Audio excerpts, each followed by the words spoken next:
Olá e bem-vindos. Hoje a gente vai fazer uma análise um pouco diferente.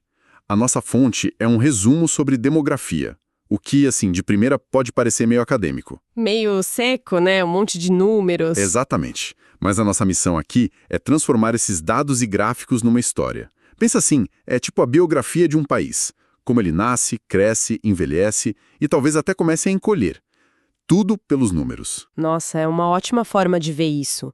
Porque esses conceitos, né? Natalidade, mortalidade, migração, eles não são só estatísticas frias.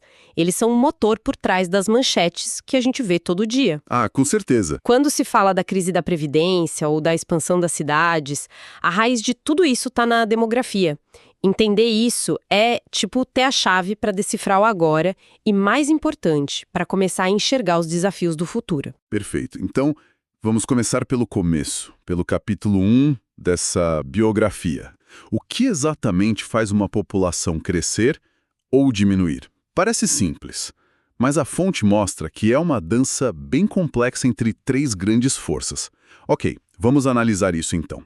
O primeiro pensamento de todo mundo é que crescimento populacional é só bebês nascendo, certo? É o mais intuitivo, né? Sim, mas a realidade é mais parecida com a contabilidade de uma empresa.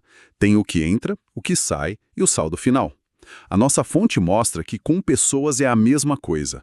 O primeiro pilar, claro, é a natalidade. Os nascimentos, isso. O segundo é a mortalidade, os óbitos. E o terceiro, que muitas vezes é o elemento que, assim, muda o jogo, é o saldo migratório. Que é Simplificando a diferença entre quem chega para morar e quem vai embora. É a interação desses três fatores que define se o país está crescendo, estagnado ou encolhendo. E essa balança cria cenários completamente diferentes pelo mundo.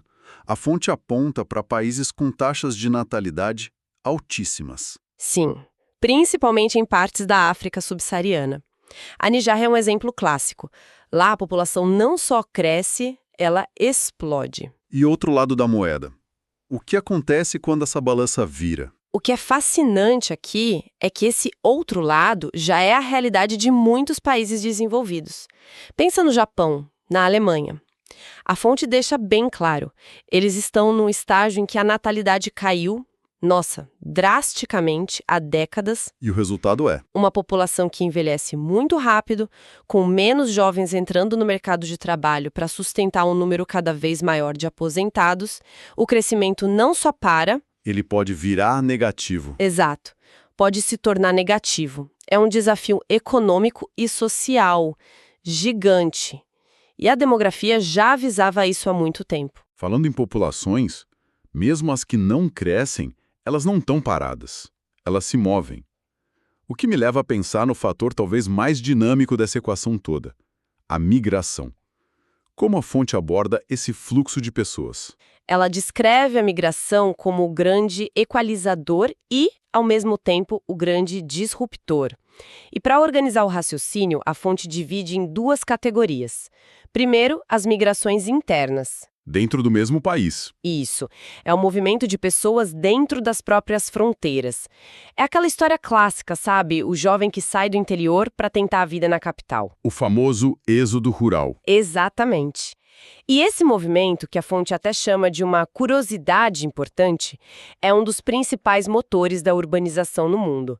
Cidades como São Paulo ou a Cidade do México, elas não seriam as megacidades que são hoje sem esse fluxo contínuo de pessoas do campo. Buscando trabalho, educação. Uma vida melhor e, no processo, acabam transformando completamente a cara do país. E a outra categoria, imagino, é a que gera mais debate, né? Sim, as migrações internacionais, entre países.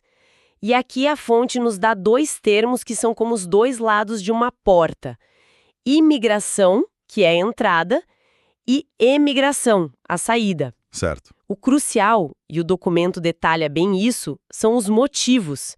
Ninguém abandona o próprio país por capricho. Sim, a fonte lista as razões, né? Busca por trabalho, fugir de guerras, da pobreza extrema, desastres ambientais. Perseguições políticas. São fatores de pressão imensos. E o impacto disso é sempre uma via de mão dupla. Para o país que recebe, os imigrantes podem ser a solução para o envelhecimento da população, preenchendo vagas de trabalho. Como nos Estados Unidos ou no Canadá. Exato, economias que dependem historicamente da imigração, mas, por outro lado, para o país de onde as pessoas saem, a imigração em massa pode ser uma perda trágica de talentos. A fuga de cérebros. A famosa fuga de cérebros, que drena o potencial de desenvolvimento da nação. A migração redesenha um mapa do mundo em tempo real. Ok. Então já temos a matemática do crescimento e esse fator dinâmico da migração. Mas como a gente visualiza isso tudo? Se eu quisesse tirar um raio-x de um país para entender a estrutura dele, como seria? A fonte nos apresenta a ferramenta perfeita para isso. E é visualmente muito, muito poderosa. A pirâmide etária. Peraí. Então, um simples gráfico de barras pode mostrar a história e até prever o futuro de uma nação? É quase isso. É aqui que fica bem interessante. Imagina empilhar a população inteira de um país em blocos. Separados por idade e sexo. Isso, homens um lado, mulheres do outro, os mais jovens lá na base e os mais velhos no topo. O formato que isso assume nos conta uma história incrível. A fonte destaca duas formas clássicas. Deixa eu adivinhar. Uma é a pirâmide mesmo, com a base bem larga. Exato. Uma base larga significa uma coisa: muitos bebês e crianças.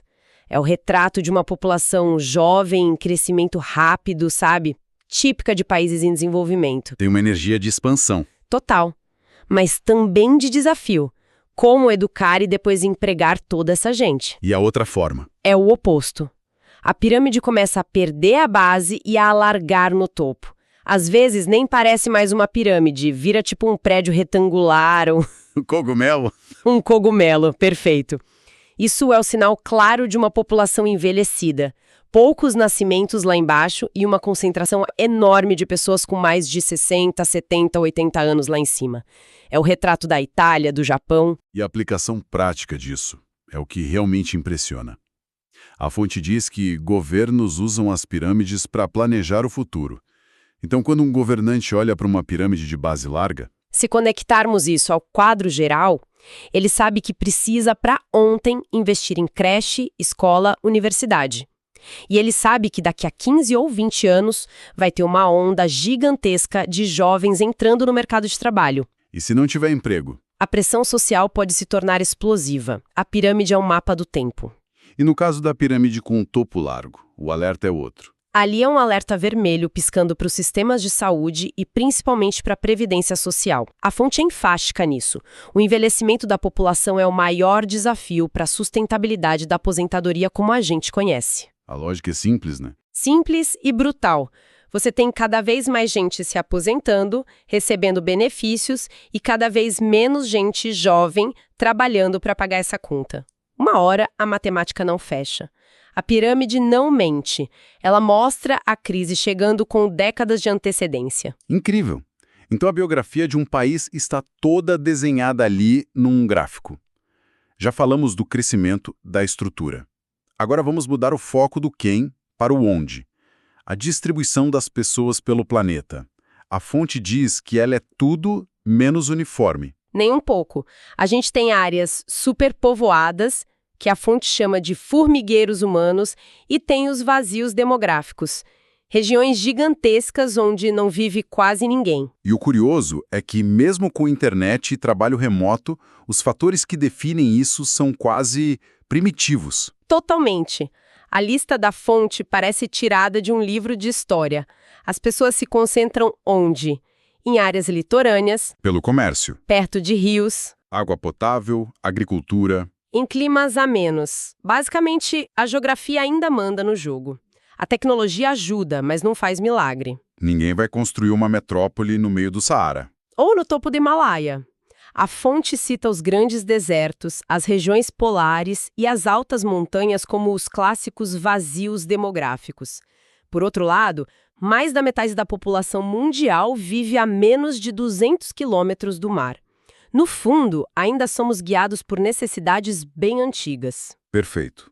Agora, para amarrar todos esses conceitos, crescimento, envelhecimento, distribuição, a fonte apresenta um modelo que parece ser a teoria de tudo da demografia. a transição demográfica. E é exatamente isso.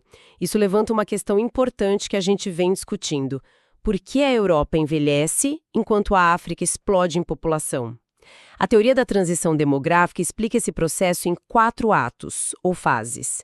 É a história de como as sociedades mudam de um equilíbrio de alta mortalidade e alta natalidade. Para novo equilíbrio, de baixa mortalidade e baixa natalidade. Exato. Ok, vamos lá, fase 1. Fase 1 é o mundo pré-industrial. A natalidade é altíssima, famílias com 8, 10 filhos. Mas a mortalidade também é brutal, especialmente a infantil. Doenças, fome e saneamento zero. O resultado é que a população cresce muito pouco ou nem cresce. É um equilíbrio de alta intensidade. Entendi. E aí vem a revolução. Exatamente. A fase 2 é a explosão. Com os avanços da medicina, vacinas, antibióticos, saneamento básico, mais comida, a mortalidade despenca. As pessoas param de morrer tanto. Principalmente as crianças. Só que a mentalidade cultural não muda na mesma velocidade. As famílias continuam tendo muitos filhos. Ah, claro. Com a mortalidade em queda e a natalidade ainda nas alturas, a população dispara. É o que aconteceu na Europa no século XIX e em muitos países em desenvolvimento na segunda metade do século XX. É o descompasso que gera o boom. E na fase 3, a ficha finalmente cai. A ficha cai, a sociedade muda. Com a urbanização, criar um filho fica mais caro, com a educação, especialmente das mulheres e o acesso a métodos contraceptivos. O planejamento familiar vira uma realidade. Isso. As pessoas começam a optar por ter menos filhos. A taxa de natalidade finalmente começa a cair, se aproximando da já baixa taxa de mortalidade. O ritmo de crescimento, então, desacelera. E a fase 4 é onde muitos países estão hoje. É a fase final do ciclo. A maior parte da Europa, América do Norte, partes da Ásia. Tanto a natalidade quanto a mortalidade estão em níveis baixos e estáveis. E o resultado é um crescimento Muito baixo, 0 ou até negativo. O ciclo se fecha, mas o país agora tem uma população muito maior e muito mais velha do que quando começou. E o que é crucial, e a fonte destaca isso, é a velocidade com que isso acontece. Como assim? Essa transição, que levou quase 200 anos para acontecer na França, está acontecendo em décadas em países como a Coreia do Sul ou a China. Nossa. Essa aceleração cria um tipo de choque social e econômico. Os países ocidentais tiveram tempo para se adaptar. Muitos países hoje estão indo do boom populacional para a crise da previdência em uma única geração. É um desafio sem precedentes. Uau! Então, o que tudo isso significa no final? Fazendo um balanço rápido, fica claro que a demografia de um país não é um número parado, mas um filme dirigido por essa dança entre nascimentos, mortes e migração. Exato! E vimos que ferramentas como as pirâmides etárias são mais do que gráficos. São como bússolas que nos permitem navegar para o futuro. Elas antecipam desde a necessidade de construir escolas até o rombo iminente nos sistemas de aposentadoria. É uma ferramenta de previsão social de valor incalculável. E por fim, a gente viu que a forma como nos espalhamos pelo planeta ainda obedece a regras muito antigas. E que o modelo da transição demográfica nos dá um roteiro universal para a biografia de quase todas as nações. E para deixar uma reflexão final, a nossa fonte aponta insistentemente para o envelhecimento da população e a conclusão dessa transição nos países desenvolvidos. Se esse cenário de crescimento baixo ou até negativo e de uma população cada vez mais idosa é o destino demográfico para qual a maioria das nações está caminhando, a questão que fica é como as sociedades vão precisar se reinventar. Não é só uma questão de dinheiro, né? Não. Não se trata só de garantir a sustentabilidade econômica, mas de repensar o cuidado, a dignidade e a qualidade de vida para um número de idosos que a gente nunca viu na história. A resposta para isso vai definir o contrato social do século XXI.